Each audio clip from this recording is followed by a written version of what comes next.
어제에 이어서 히브리서 3장의 말씀을 함께 나누도록 하겠습니다. 어제 말씀에서 보신 것처럼 히브리서 3장은 예수 그리스도께서 모세보다 뛰어나심을 다루며 예수님의 그 우월성을 입증해 보여주고 있는 말씀입니다. 이스라엘 백성들을 이끌고 나와 긴 세월 40여 년의 기간을 그들과 함께 그리고 그들을 하나님의 약속의 땅으로 이끈 이스라엘 백성들에게 있어서는 너무나도 훌륭하고 또 존경스러운 모세보다 우리 예수님께서 뛰어나시고 또 우월하심을 보여주고 있는 말씀이 오늘 말씀인 것입니다. 그리고 오늘 본문은 여기에 이어서 모세와 함께한 이스라엘 백성들에 대해서 또 말씀하고 있습니다. 그들의 모습을 교훈 삼아서 지금 우리들이 가져야 할 믿음의 자세를 말씀하고 있는데요. 먼저 말씀은 마음을 완고하게 하지 말라라고 우리에게 교훈합니다. 이 말씀은 오늘 본문에 3번이나 등장을 하지요. 8절, 13절, 15절에서 3번을 말씀하고 있습니다. 8절에서는 광야에서 시험하던 날에 너희가 거역하던 것 같이 너희 마음을 완고하지 말라라고 말씀하고요. 또 13절에서는 너희 중에 누구든지 죄의 유혹으로 완고하게 되지 않도록 하라 말씀합니다. 또 15절에서는 경노하시게 하던 것 같이 너희 마음을 완고하게 하지 말라라고 말씀합니다. 이 완고하다는 것은 쉽게 말해 우리의 고집이 샘을 이야기합니다. 완고한 이들은 자신을 향한 여러 소리에 귀를 기울이지 못합니다. 오늘 본문의 이스라엘 백성들이 그러하였던 것입니다. 그들은 하나님의 은혜를 경험하며 가나안으로의 여정을 시작하였지만 그 가운데 함께 하시는 하나님의 말씀을 청종하지 못하였습니다.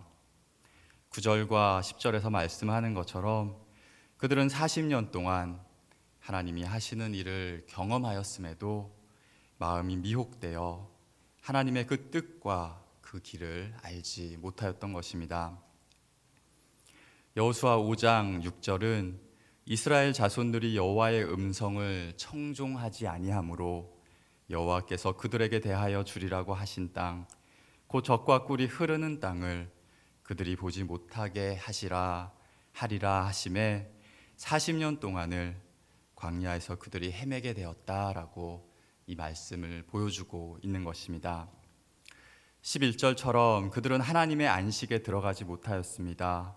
이들은 출애굽 1세대들로 하나님이 약속해 주신 땅, 하나님이 모세를 부르시면서 그 말씀하셨던 그 땅으로 갈 수 있었음에도 불구하고 이렇게 가지 못하게 되는 처지에 놓였던 것입니다.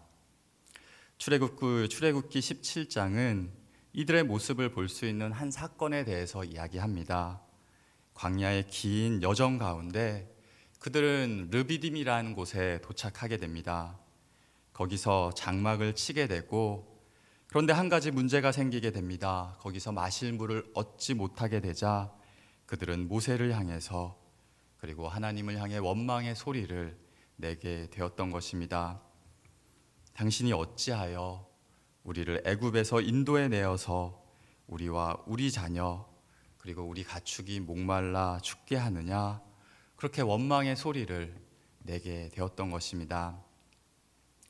성경은 이들이 모세와 다투었다 말씀하고 또 그들이 하나님을 시험하였다라고 말씀하여 줍니다. 하지만 하나님은 말씀하셨습니다. 앞서 그들을 부르시고 또 모세를 통해서 이스라엘 백성들에게 내가 애굽인의 손에서 너희를 건져내고 인도하여 아름답고 광대한 땅, 곧 가나안 족속, 헷 족속, 아모리 족속, 그리고 브리스 족속, 히위 족속, 여부스 족속에 그곳으로 데려간다라고 말씀하여 주셨습니다.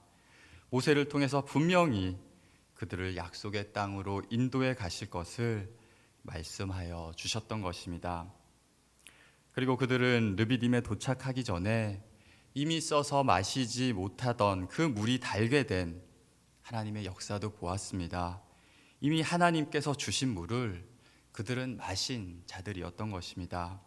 그리고 만나와 메추라기를 통해서 하나님이 그들을 먹이시는 경험 또한 하였습니다. 하지만 그들은 그들을 향해서 힘겨움이 찾아오자 또 이렇게 인내해야 할 상황이 생기게 되자 하나님의 그 약속의 말씀을 생각지 못하였습니다. 어쩌면 그것을 알매도 그 순간의 힘겨움이 너무 커 자신들이 받은 은혜를 상쇄하고 말았던 것입니다. 사랑하는 여러분, 이것이 하나님의 백성들이 조심해야 할 점인 것입니다. 우리에게 생기고 또 어려운 일들이 생기게 되자 하나님의 말씀을 순종치 못하고 또 그로 인해서 믿음이 약해지지 않기를 우리는 늘 힘쓰고 조심해야 하는 것입니다. 하나님의 말씀을 듣고 그 말씀에 힘입어 살아가는 이들은 무엇보다 이렇게 그 말씀에 귀를 기울이고 또 우리의 마음을 완고하지 않도록 힘써야 하는 것입니다. 지금 나의 힘든 상황 속에서도 또 어려움 중에서도 신실하신 하나님을 믿으며 그분의 손을 붙잡아야 하는 것입니다. 오늘 말씀 14절 말씀을 제가 읽도록 하겠습니다. 우리가 시작할 때에 확신한 것을 끝까지 견고히 잡고 있으면 그리스도와 함께 참여한 자가 되리라. 아멘.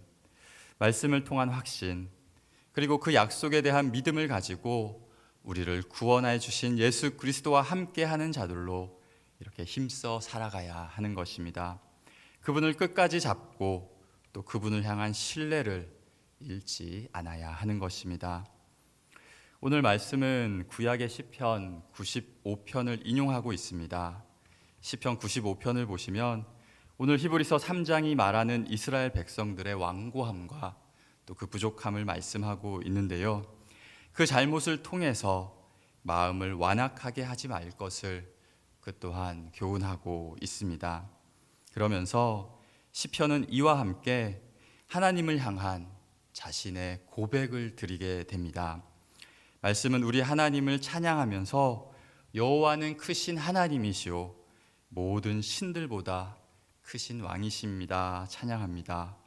또 하나님은 우리의 하나님이시오 우리는 그가 기르시는 백성이요 또 그의 손이 돌보시는 양입니다 라고 고백을 합니다.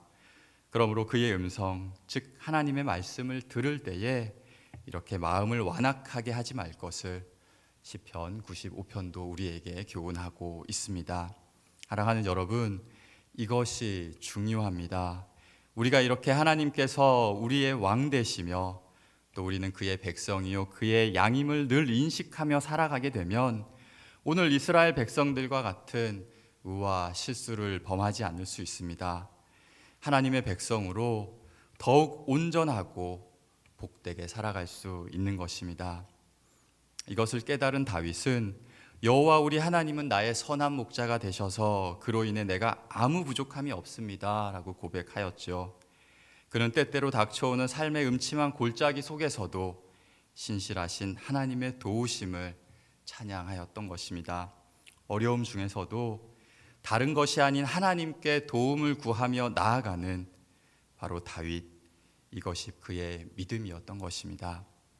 그리고 그 시편 마지막에 그는 믿음의 고백과 다짐을 하나님께 드리게 됩니다. 내 평생의 선하심과 인자하심이 반드시 나를 따르리니 내가 선한 목자 되시는 우리 하나님 여호와의 집에 영원히 살리로다 라고 그렇게 고백을 합니다. 선하시고 인자하신 하나님의 집, 그 품에 영원히 살겠습니다. 살아가겠습니다 라고 고백하였던 것입니다. 끝까지 이 사랑과 은혜를 잡고 살겠습니다. 마음을 완고히 하지 않겠습니다. 이러한 고백을 우리도 하며 나아가는 저와 우리 모두가 되셨으면 좋겠습니다. 오늘 우리 모두도 이 고백과 믿음으로 살아가시며 하나님의 백성으로 늘 복되이 살아가시기를 간절히 축복합니다. 기도드리겠습니다. 하나님 감사합니다. 오늘도 새 하루를 주시며 살아갈 힘과 능력을 허락하시니 주님 감사를 드립니다. 우리를 주의 백성 삼으시고 이 시대에 하나님의 백성으로 살아가게 하시니 주님 감사를 드립니다. 오늘도 하나님 우리를 사랑하여 주셔서 하나님을 우리의 구주로, 우리의 선한 목자로 고백하며 살아가게 하여 주시옵소서. 이러한 삶의 모습과 자세를 끝까지 지키며 살아가는 복된 하나님의 자녀들 다 되게 하여 주시옵소서. 다시금 퍼지고 있는 코로나로부터 우리를 지켜주시고 이러한 상황들 가운데 주의 사랑과 은혜를 인내하며 힘을 내며 살아가게 하여 주시옵소서. 주님께 기도드리는 성도들의 기도를 우리 주님 들어주시고 주의 선함과 도우심으로 인도하여 주시옵소서. 또한 담임 목사님 오늘도 지켜주시고 함께 하시어 주의 귀한 사역들을 잘 감당하도록 주님 도와주시옵소서.